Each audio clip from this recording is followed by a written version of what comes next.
Welcome to Bridging the Gap, where we seek to bridge the gap between therapists, clients, and what actually happens during therapy. Hosted by a licensed mental health clinician, we explore the intersection of the human and clinical side of what this whole therapy thing really is.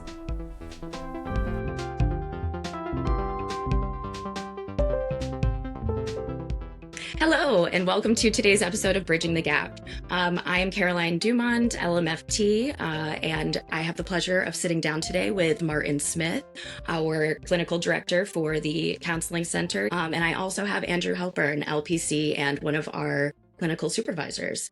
And today we are actually talking about something that has been a very hot topic lately, not only just in our counseling center, but also amongst parents and people in the community. And that is technological literacy, digital health and wellness. How do we not only gauge this for ourselves, but also to help guide kids as well? So thank you very much. I know you both are very well versed. Not only Martin, I know you have two older kids yourself, so you've been through, the joys of having to set boundaries and limits in that sense. And I know, Andrew, this is something you're very passionate about. So Absolutely. Yeah, thank you both. Thanks for having us. Of Thank course. So, Andrew, I believe it was you who introduced me to the term technoference. Do you want to tell us a little bit about that?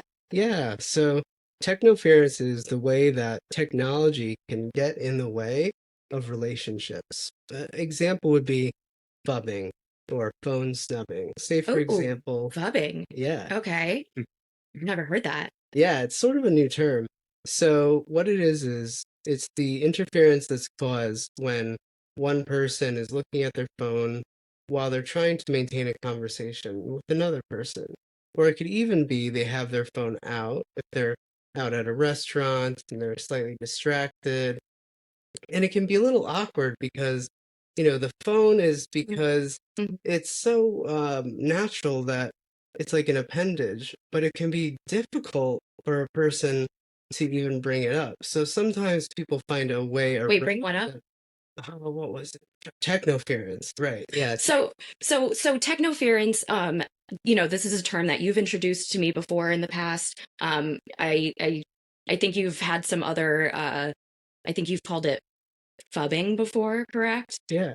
So yeah, tell us a little bit about that. How does that play into our daily lives, not only as adults, even just by ourselves as individuals, but then in our adult relationships and also our kids and their relationships? Yeah, so technoference is the interference of technology in our IRL relationships. And phubbing stands for phone snubbing. So phone snubbing. Yeah. And I'm guessing that, you and Martin may have experienced this sometimes where you're trying to talk with somebody, but they've got their phone in their hand.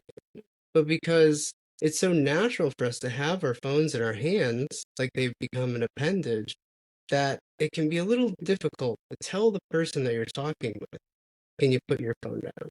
Yeah. And the responses too that, I think you can get a gamut of responses. Hey, can you put your, oh my gosh, I didn't even realize, or like, what do you mean? I just have to send off this one text, but then, the interruption that causes kind of in the, as you called it, IRL interactions, right? And just something to add to that, one of the challenges we see as therapists a lot is, and we'll talk, I'm sure, more about parenting, but parents in particular.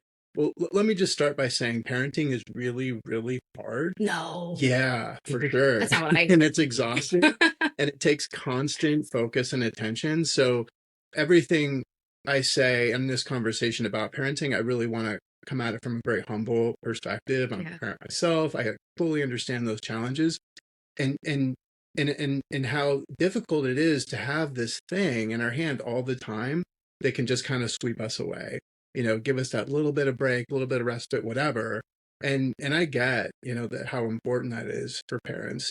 But this thing about technoference, imagine, what our kids need from us and just how they relate, how they see us, how they see our facial expressions, our eyes, just that kind of feeling you get when you have someone's like kind of locked in attunement, Yes. and what an important part of child development that is. So, we can look at it, technoference, and how it interferes with just basic like courtesy and social interactions, but we can even take it to this really far extreme of like it's critical to child development to not Right. let technoference get in the way. Habit formation too. Mhm. Micro habit formation of, oh, that instantaneous, I mean, we all know what it's like to be an awkward teenager or even adults in maybe a less comfortable social setting or situation. The natural lovely escapism of being able to take out your phone and pretend to be looking through an email or whatnot, just to kind of get that moment of refuge in those moments and situations.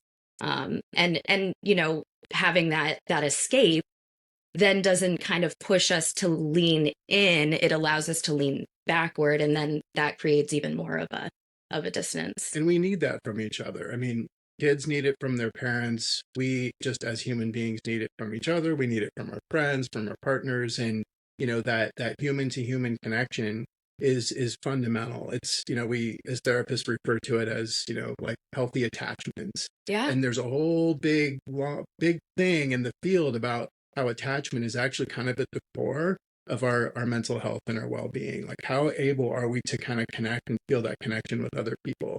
So it doesn't mean that we don't escape into our phones, because yeah, it's great. It's great in all sorts of ways. And is it getting in the way of how I interact with people? So it's just an important thing we pay attention to. Definitely. And Andrew, this is something, I kind of wanted to direct towards your work in picking up on let me start over. How do you assess that there even is a problem, Right. or that there might be an indication that someone's digital health and wellness is lacking? Like, how do we actually assess that? Maybe not only for an adult themselves or even for a teenager themselves, but also from a parent assessing, is this a problem that my kid just threw a tantrum over not having the iPad, or is that developmentally appropriate? All of these different questions are just floating around, right? Yeah, so it used to be we looked at how much screen time a person was using and measured it by that. And then we realized that not all screen time is created equally. Ooh. So there is some good things that we could be doing on this. So now we more look at the consequences. Say, for example, you're having trouble sleeping because you're using up your device and you're staying up using it, Mhm. which can The blue light. which can inhibit melatonin production.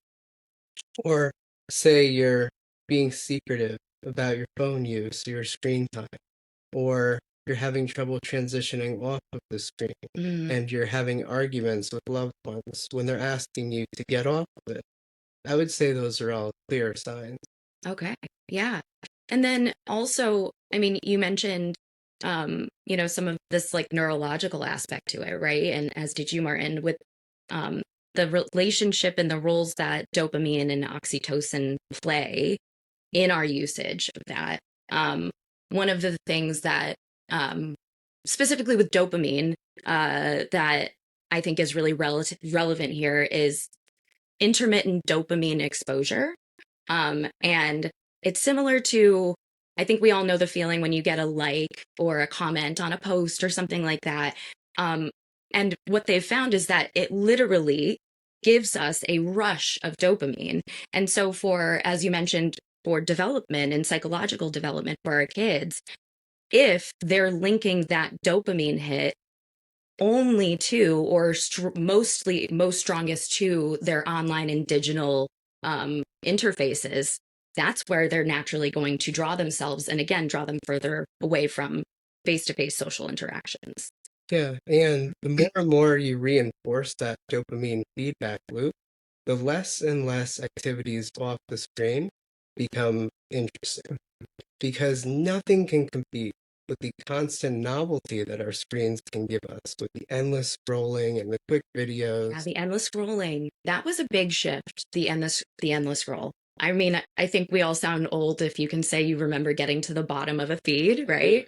And that's just not even a thing anymore. And it is a generational thing, but I think even within the younger generation, I mean, I think all of what we're talking about is really new. It is new. I mean, not super new, I guess, if you're, 15, but it's new enough if you're, an adult that, you know, just that the idea that we have to kind of regulate how much we use this thing that's in our pocket all the time because it's that constant source of dopamine kind of stimulation, Definitely. is kind of new. And I think it speaks to how really we're not really hardwired to be stimulated in that way all the time. It's a new challenge that our bodies really are not designed for. We're designed to get those little dopamine hits kind of here and there sporadically throughout the day, not for, 6 hours at a time. Right. And we do it for many hours or even an hour, even 45 minutes. It tends to be really kind of taxing on our systems. So that's a lot of what we see in our offices is kind of hearing from people about how it's impacting things like, just, how they can kind of cope with anxiety or having a low mood, which are very, very normal things. Boredom. I was talking to a parent not too long ago about, we coined it the lost art of boredom. Mm-hmm. And it's true, if I think everyone who was born in the 90s and before knows what it's like to read the back of a shampoo bottle. There's actual benefits of boredom. Obviously not knowing all of the ingredients to Pantene Pro V, but that's how it is. It can be. But what ends up coming out of that, it's creativity, it's imagination, it's collaboration and all of that. And here's the thing too. We are certainly not sitting here demonizing technology, because there's also such amazing benefits for kids socially. And Martin, you were touching upon this earlier, but when it is so new, it's such a new concept that our kids are so much further ahead of us in terms of how to use the technology, what it's capable of, all of these things, how to access it, all these different ways to use it. And that is probably really scary to parents specifically. Well, I just quickly, Andrew and I talk about this all the time, but I do think you make a really good point that we are absolutely not demonizing technology. Technology just is, Yes. it's the air we breathe. It's part of everything we do, and that's the world we live in. And that's not a bad thing. What we're talking about is our relationship to that technology. Yes. And how we can be cognizant of what that is and intentional about it. Because the change that we've seen for sure in my generation is it used to be sort of something we could do and then you put down and then you move on and it doesn't exist anymore. I was talking with someone recently about my good old, Nintendo when I was a little guy, and it was the early version, and I'd get into my game and I'd get totally swept away, and I was, could get totally addicted and not want to put it down. But eventually when my mom's like, yeah, enough, go do something else, I would put it down, and then it didn't exist anymore. And that's the difference, that it never doesn't exist anymore. Right. Now Mario's in your pocket. Exactly. Right. So all of us have that constant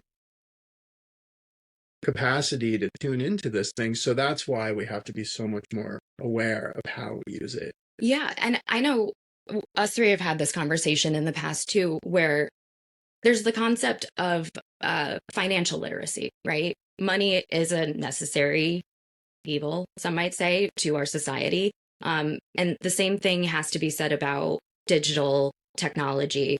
And it's a necessary developmental learning process now at this point. And it's not, is it good to know or bad to know? It's, you should know so that you can make the decision, not only for yourself, but for your own family and for your kids, about how you want to engage and form a relationship with technology, right?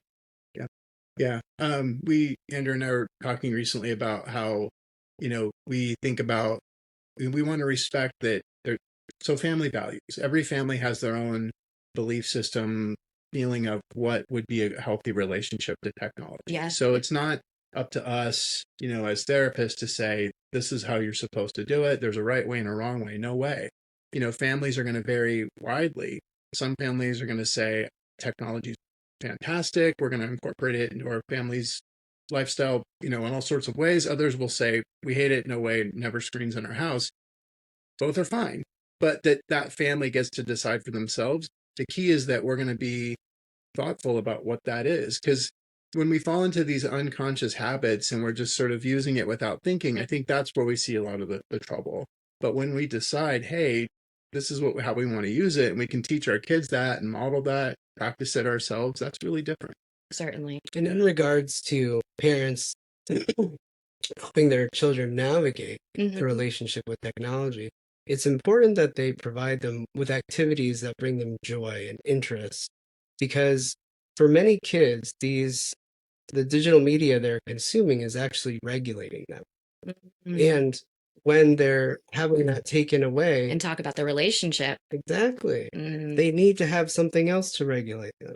So it could be something physical, it could be something more like reading a book, whatever brings them interest and joy with as much novelty as possible. And normalizing that nothing that the parent can provide off the screen can be as intriguing as what's on the screen. So really normalizing that boredom and leaning into it, like you said. Perhaps the parent could invite their child to play basketball with them or soccer, so that they're getting that co-play and co-regulation. You're picking up on a really important aspect of this, and that's modeling. That is modeling, right? And I mean, not only just being around kids and we're sitting on our phones all day. Obviously, most of us for work, and I pay all my bills on my phone, and I do so many things on my phone that are necessary. But to a child, all they see is our faces in our phone. And so they're learning from us in that sense. And it's hard, to model that kind of behavior. And I think we have to be honest with ourselves and do, as adults, a real kind of honest self-inquiry. Like, what are the ways in which I use technology that are totally working for me, and where is it maybe not feeling so good? And I think if all of us really reflect and think about it, we can think about ways in which technology might not be great in our lives. And that's okay. It's like any other part of our life. We all are a work in progress. We're all growing. So, and technology is always changing too. So it's a constant game of adaptation and adaptation and whatnot. Absolutely. So we want to, model that for our kids. We have to be really able to kind of do that hard work of, making some of those difficult decisions for ourselves as well. So with that said, I mentioned my brilliant insight that parenting is hard, in case people didn't know that. But, helping our kids to do that is really difficult. We're asking our kids to put down a thing that is incredibly stimulating and, like to Andrew's point, way more stimulating than most other things that we might want them by to design. do.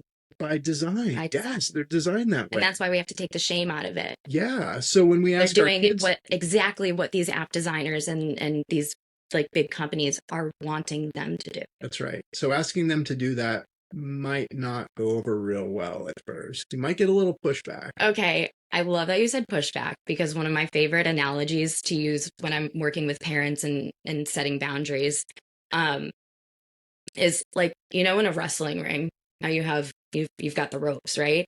And I always say to parents, even if you as the parents are the ropes in a wrestling ring, even if your kid goes to bounce off of the rope, is he going to hit the rope? Sure. But is he not going to fall down onto the concrete floor? Yeah, also that. So the child might not like your answer, might not want to accept it, but also over time, if the rope stays where the rope is always, that's safe. That's safety. And that kid can actually learn to use the rope to the benefit, right? But if the rope is changing position each time I'm entering the ring, i.e. the parent's boundary is always shifting, that's confusing for me. And actually that doesn't make me feel secure to like go and bounce off of the rope.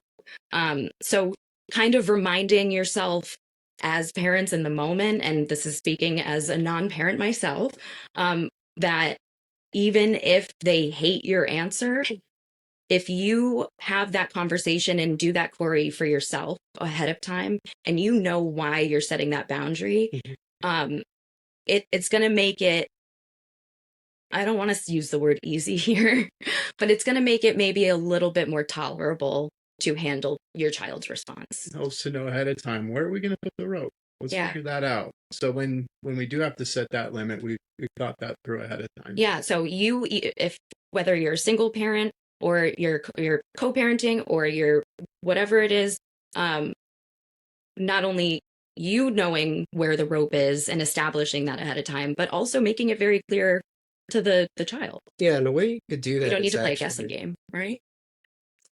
The U.S. Surgeon General's office just came out with a new brief about screen time and digital health. So in it is a family plan that families can institute. So they collaborate and they decide, when do screens go off, where are they used, what is being used, and what is the consequences if they're not being used in the ways that we agree they should be used. Okay. So that way the child is fully appreciating what the rules and boundaries are, and hopefully being educated as to why they're important. Okay. And, I think it's important to, sometimes it can just feel so overwhelming that it is helpful to have more of a framework, and also giving families the permission to cherry pick from that framework what's going to work for us and our family and what's not. And again, being open to having those conversations, letting your kid, I always err on the side with parents, let your kids know that you are monitoring them and how you are monitoring them. And I say that because first of all, it shouldn't be, parents don't need to sneak. They're your parent, right? So there's that. And also, it's communicating that boundary ahead of time that, yes, this is your phone maybe in your pocket, but this is mom's phone, or this is dad's phone, or this is actually grandma's phone. And we can go through it at any time. There's a difference between privacy and secrecy, right? And I think just knowing what the rules are, like you said, ahead of time. I mean, parenting takes a fair amount of planning. And I know, talk about this with our clients all the time of, it's like, it's raising kids. It's a moving target. Developmental stages are constantly changing. So how do we adapt, to be at that appropriate level of our kids? So it's that sweet spot. We call it that just right challenge. We're not pushing them too much. We're not pushing them enough. And that's always a constant challenge in parenting, and how our kids relate to technology is a part of that now.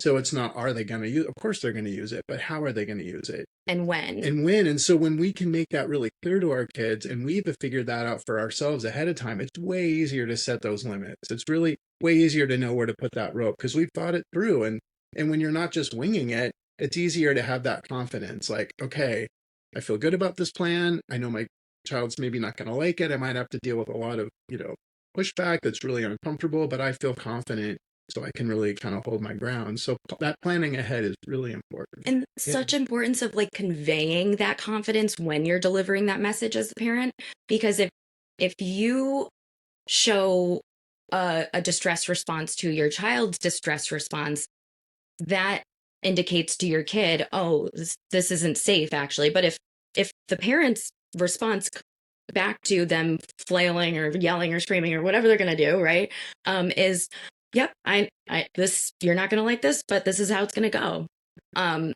And again, the kid's not going to like it in the moment, but that's nervous system protection right there. So there is one thing that almost each parent can anticipate when they institute a family plan, which is that their child is going to tell them, hey, I need this to talk to my friend.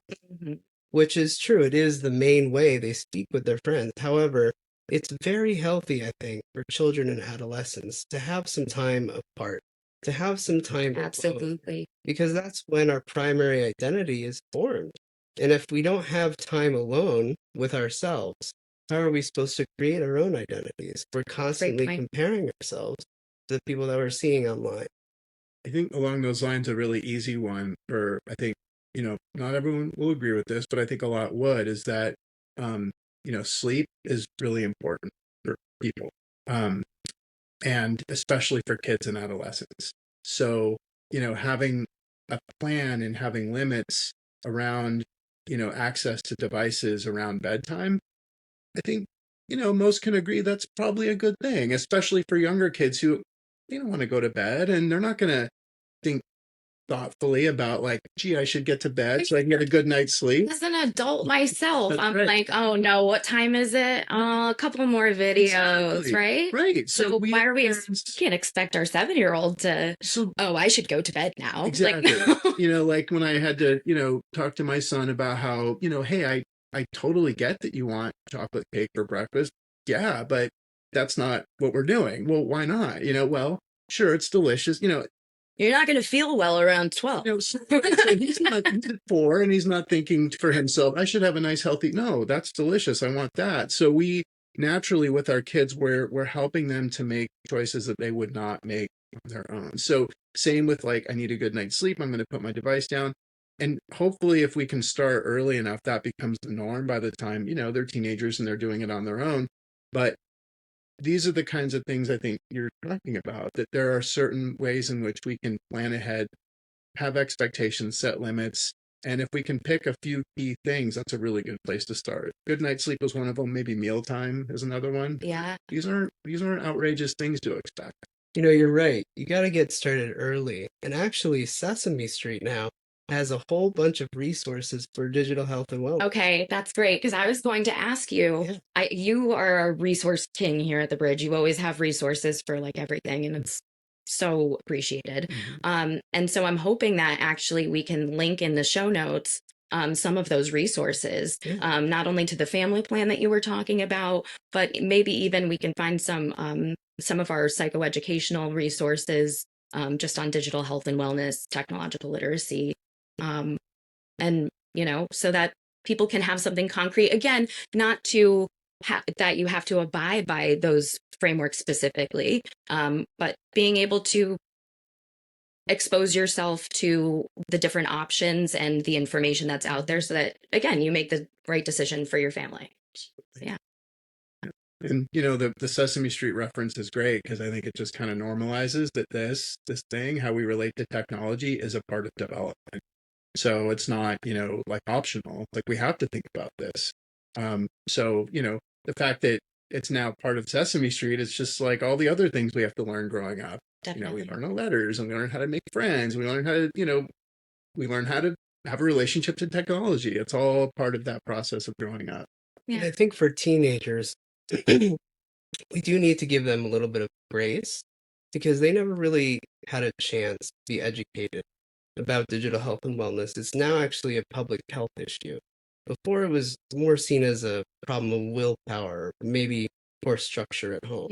But it's a public health issue now. Definitely. Which is important that it's acknowledged because there's more resources to help with this stuff. So like you were saying before, these tech companies have worked really, really hard with the endless scroll and the autoplay to keep their users using for as long as possible.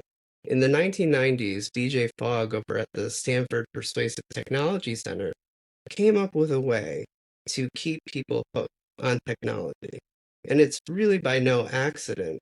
Facebook and Meta and Google have realized that the currency and commodity is not money that they're trying to sell. It's getting people's attention. It's an attention economy. Oh, an attention economy. Yeah. And so being able to educate yourself on where am I spending my attention, right? Exactly. That's pretty important. And some of us may need to create some friction between us and our devices. Yes. I'm glad can you give us a couple of examples of that friction? Sure. What you mean by that? Sure. So the reason that technology can be so addictive is because it's so accessible. Think about it. You pick up your phone. Before you had to put in a PIN, you had to open it. Now all you have to do is look at it. So the barrier to entry is just one button.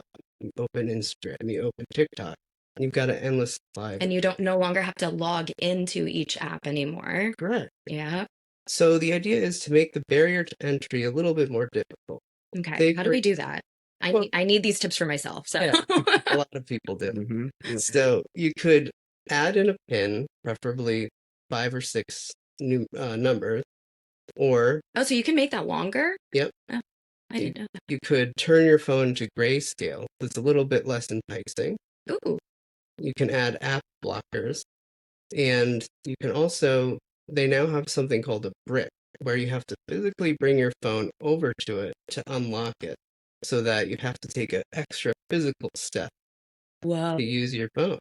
But really, the best place to start, I always recommend, is just to gather data and look at when you're using your phone and what you're doing on it, so you can identify the pain points and identify where you need to add friction. And lastly, give yourself some time to endless scroll. Give yourself some time to bed rot and doom scroll and enjoy the app. Because if you don't, you may constantly feel like you're depriving yourself of it, and that's not something we want. Right. It's all about balance, is what I'm hearing. Yeah. And figuring out what that balance is for you is the first step. And I think along the lines of balance, it's, it's like, it's not depriving ourselves of a good thing. Doom scrolling is really fun. It's good fun.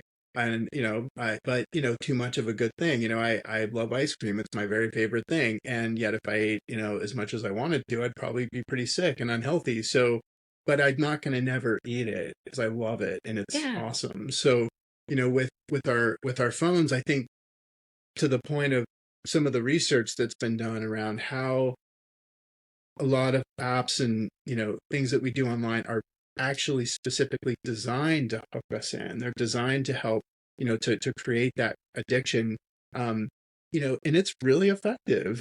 We all do it. We all fall prey to it. And it's just being aware, like, oh, okay, there's that thing that's happening. There's that urge to like do this thing, even though I'm in the middle of a conversation with a friend. Yeah. Or some time in which it would just make no sense for me to grab my phone, but I'm still feeling that urge. And I think we all know what that feeling is because they're designed that way. And that's a very powerful thing. I'm sure we also all know the feeling of looking for your phone while it's in your hand, which I think speaks to, speaks to a lot of things probably, but it speaks to it. We're so used to having it in our hand, we don't even realize when we're holding it. When you're wearing your glasses and you don't even know they're there. Yep. Yeah. So, this is definitely, we just touched on like the tip of the iceberg today with this topic and conversation. I definitely think, there's a lot more to dig into. So I would love to have you both back at some point. Great. And again, if, I know, Andrew, you have a ton of resources already in the chamber ready to go. So we will put those in the show notes for those interested. And if anyone has any questions, or if you want to schedule an appointment with us here at the Bridge, whether it's to kind of get a gauge on your family's technological, digital health and wellness, or, many of the different challenges that we work with, we're here for you. So thank you again for joining us today. I really appreciate it. Thanks for having. It's a great topic. Take care. Thanks.